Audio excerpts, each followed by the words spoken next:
మన మహబూబ్ నగర్ లోక్సభ నియోజకవర్గంలో ఏడుగురు శాసనసభ్యులు కాంగ్రెస్ పార్టీకి చెందినటువంటి శాసనసభ్యులు ఉన్నారు.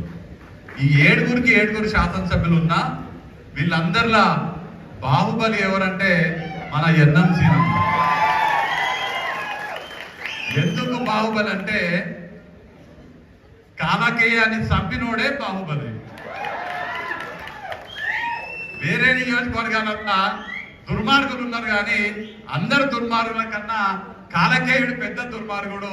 శ్రీనివాస్ గౌడ్ అనేటువంటి కాలకేయుడిని చంపినటువంటి బాహుబలి ఎన్ఎం శ్రీనివాస్ రెడ్డి గారు.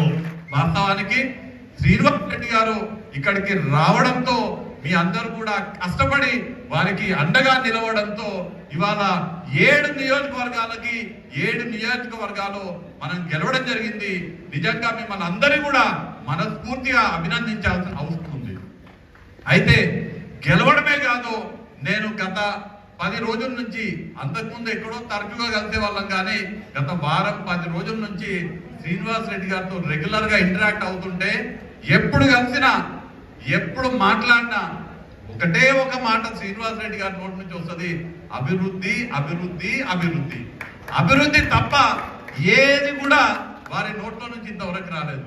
మహబూబ్ నగర్ జిల్లాను ఎట్లా అభివృద్ధి పరుచుకుందాం, మహబూబ్ నగర్ జిల్లా కేంద్రాన్ని ఎట్లా అభివృద్ధి పరుచుకుందాం, మన లోక్సభ నియోజకవర్గానికి అత్యధిక నిధులు ఎక్కడికి వెళ్ళి తీసుకొద్దాము, ఏ విధంగా తీసుకొద్దాము, రాష్ట్ర ప్రభుత్వం నుంచి ఎట్లా నిధులు రాబడదాము, కేంద్ర ప్రభుత్వం కేంద్రంలో ఉన్నటువంటి అనేక సంస్థల నుంచి నిధులు ఏ విధంగా తీసుకొద్దాము, ఇక్కడ ఉన్నటువంటి విద్యా సంస్థలను ఎట్లా అభివృద్ధి పరుద్దాము, మన జిల్లాకి సాగునీటిని ఎట్లా సాధిద్దాము, యూనివర్సిటీని ఎట్లా సాధిద్దాము, ఉపాధి అవకాశాలు ఇక్కడ ఎట్లా సాధిద్దాం అనే మాట తప్ప వేరే మాట ఏది కూడా నేను శ్రీనివాస్ రెడ్డి గారి నుంచి వినలేదనే మాట ఈ సందర్భంగా తెలియజేస్తున్నాను. ఆనాడు పోటీ చేసిన ఎమ్మెల్యేలు కూడా లేకుండే, అభ్యర్థులు కూడా లేకుండే, ఇవాళ ఆనాడు ఎవరైతే కష్టపడ్డారో వాళ్ళే ఇవాళ ఎమ్మెల్యేలు అయ్యి ఈ 7 నియోజకవర్గాలలో, ఆనాడు ఎమ్మెల్యే అభ్యర్థులు కూడా లేరు కానీ ఇవాళ 7 నియోజకవర్గాలలో 7 ఎమ్మెల్యేలు ఉన్నారు.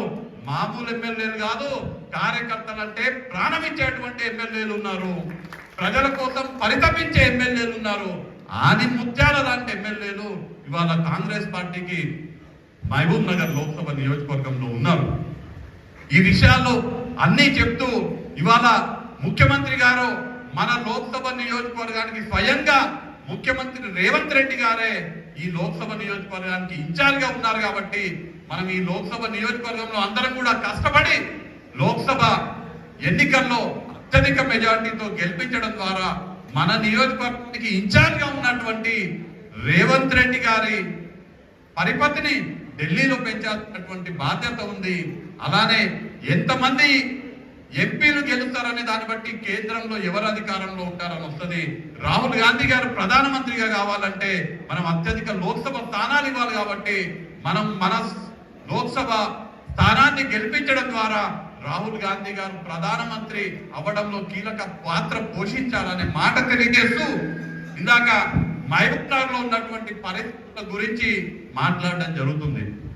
మొన్నెవరో నా దగ్గరికి హైదరాబాద్కి వచ్చి చెప్పడం జరిగింది, మహబూబ్ నగర్ లో ఉన్నటువంటి బీజేపీ అభ్యర్థులు, భారతీయ జనతా పార్టీ అభ్యర్థులు పోటీల మీద పోటీలు పడుకుంటూ మహబూబ్ నగర్ లో కార్యక్రమాలు చేస్తున్నారు, తిరుగుతున్నారు. నువ్వేమో అన్ని నియోజకవర్గాలు తిరుగుతున్నావు, వచ్చి మహబూబ్ నగర్ లో ఉండాలి, మహబూబ్ నగర్ లో ఇల్లు తీసుకోవాలి, మహబూబ్ నగర్ ఉండాలంటే నేను ఒకటే మాట చెప్పిన, వాళ్ళు 3 కాదు 30 మంది తిరగని, ఆ 30 మందికి మా ఒక్క సీనన్న సరిపోతాడనే మాట చెప్పిన. ఎన్ఎం సీనన్నకి అభిమానించే మీరందరూ కూడా ఇక్కడ ఉంటే వాళ్ళు 3 కాదు ఎంతమంది వచ్చినా వాళ్ళు గెలిచే ప్రసక్తే ఉండదనే మాట చెప్పడం జరిగింది. ఇవాళ ఇంకొక విషయం చెప్పదలుచుకున్నా నేను.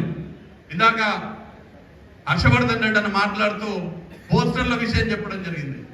ఎక్కడ చూసినా పోస్టర్లు కనిపిస్తున్నాయి. పోస్టర్ల మీద ఒక పక్కన రాముని బొమ్మ ఉంది, ఒక పక్కన నరేంద్ర మోడీ బొమ్మ ఉంది. ఇక్కడ పోటీ చేయాలనుకునేటువంటి అభ్యర్థి దండం పెడుతున్నది. ఆ దండం రామునికి పెడుతున్నదా, నరేంద్ర మోడీకి పెడుతున్నా అర్థమవుతున్నది అనే మాట హర్షత్ చెప్పిండు. ఆ మాట చెప్పినప్పుడు నాకు ఒకటే విషయం గుర్తొచ్చింది. 2018 లోక్సభ ఎన్నికలప్పుడు ప్రదేశ్ ఎలక్షన్ కమిటీ సమావేశం జరుగుతున్నది గాంధీ భవన్. ప్రదేశ్ ఎలక్షన్ కమిటీ సమావేశం అంటే ఆ రోజు సమావేశం జరుగుతున్నది లోక్సభ అభ్యర్థులని డిసైడ్ చేయడానికి గాంధీ భవన్ లో జరుగుతున్నటువంటి సమావేశం. జర పాత్రికేయ మిత్రులు శ్రద్ధగా వినాలి విషయం. పిఈసిలో జరుగుతున్నటువంటి అంతర్గత పిఈసిలో ప్రదేశ్ ఎలక్షన్ కమిటీలో అది ఛార్జింగ్ పెట్టాలి, బ్యాటరీ చేంజ్ చేయాలి. ప్రదేశ్ ఎలక్షన్ కమిటీలో అంతర్గత సమావేశంలో జరుగుతున్నటువంటి విషయాలు బయటికి చెప్పకూడదు. నాకు ఆ సంస్కారం ఉంది, కానీ అయినా కానీ ఈ విషయం ప్రత్యేక పరిస్థితిలో చెప్తున్నాను కాబట్టి చెప్పాల్సిన అవసరం వస్తుందని చెప్తూ, ఆనాడు నేను ఇవాళ ఎవరైతే ఆ పోస్టర్ల మీద మరి నరేంద్ర మోడీకి దండం పెడుతుండ్రో రాముడికి దండం పెడుతుండ్రో కానీ వాళ్ళకి సూటిగా సవాల్ విసురుతున్నాయి. వాళ్ళు నిజంగా రాముడంటే నీతికి నిజాయితీకి ధర్మానికి మారు పేరు రాముడు. నేను నీతిగా నిజాయితీగా ఉంటా, ధర్మాన్ని పాటిస్తా. నేను రాముడి సాక్షిగా ఇవాళ చెప్తున్నా, 2018 లోక్సభ ఎన్నికల ప్రదేశ్ ఎలక్షన్ కమిటీ సమావేశంలో ఇవాళ 2019 లోక్సభ ఎన్నికల సందర్భంగా ఇవాళ ఏ అభ్యర్థి అయితే రాముడికో నరేంద్ర మోడీకో దండం పెడుతుందో ఆ అభ్యర్థి, ఆ పెద్ద మనిషి నాకు 15 కోట్ల రూపాయలు ఇస్తే నేను కాంగ్రెస్ ఎంపీగా పోటీ చేస్తా అని చెప్పిందా లేదా అని ఇవాళ నేను సూటిగా ప్రశ్నిస్తున్నాను. నిజమైన రాముడి భక్తురాలు మీరా నేనా ఇవాళ తెలుసుకుందాం. మహబూబ్ నగర్ లో రాముడు అంటే ధర్మానికి మారు పేరు, నిజానికి మారు పేరు, నీతి నిజాయితీకి మారు పేరు. నేను చెప్తున్నది నిజమని నేను అంటున్నా, పేరు కూడా చెప్తున్నా. డికే అరుణ గారు ఆ రోజు కాంగ్రెస్ పార్టీలో ఉండి ప్రదేశ్ ఎలక్షన్ కమిటీలో ఉత్తమ్ కుమార్ రెడ్డి గారు, జానారెడ్డి గారు, షబీర్ అలీ గారు, దామోదర్ రాజనరసింహ గారు, బట్టి విక్రమార్క గారు, రేవంత్ రెడ్డి గారు, మన జిల్లాకు చెందినటువంటి సంపత్ కుమార్ గారు, చిన్నారెడ్డి గారు ఉన్న సమక్షంలో, మా అందరి సమక్షంలో నాకు 15 కోట్ల రూపాయలు ఇస్తే నేను ఎంపీగా పోటీ చేస్తాను మీరు చెప్పినారా లేదా? మహబూబ్ నగర్ ప్రజల ముందు నిజం చెప్పాలని నేను ఆ డికే అరుణ గారికి వాళ్ళు సవాల్ విసురుతున్నాను.